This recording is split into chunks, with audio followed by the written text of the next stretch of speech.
Chocolate বাদাম বাবা, কেউ বাদামে খুঁজতে নাই। এখন তার বয়স ৭৭ বছর হলেও ৬৬ বছর ধরেই চলছে তার জীবন সংগ্রাম। নিঃসন্তান ও জন্মান্ধ আব্দুল গফুর মল্লিকের এই বয়সেও নারকেলের নাড়ু আর বাদাম বিক্রি করতে হচ্ছে ট্রেনে চড়ে চড়ে। তখন তার বয়স মাত্র ১১ বছর। তখনই তিনি শিশুমনে সংকল্পবদ্ধ হন যে কখনো তিনি ভিক্ষা করবেন না।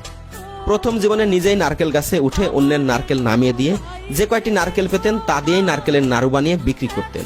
জীবনের একটি পর্যায়ে এসে উপজেলা নির্বাহী কর্মকর্তা সহযোগিতা নিয়ে গেলেও সেটিকে তিনি বিনয়ের সাথে ফিরিয়ে দেন।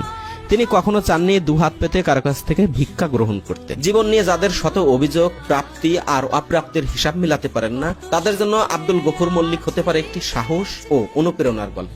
ছোটবেলায় একদল ব্যবসায়ী তার পিতাকে বলেছিলেন ২ সিপারা কোরআন মুখস্থ করে ভিক্ষা করলে টাকার অভাব হয় না। সেই ১১ বছর বয়সেই তিনি বলে উঠেছিলেন, আমি কখনো হাত পাতা ব্যবসা করব না। তিনি এখনো বলেন ও হৃদয়ে বিশ্বাস করেন, নবীর শিক্ষা করিও না ভিক্ষা। কত সুখে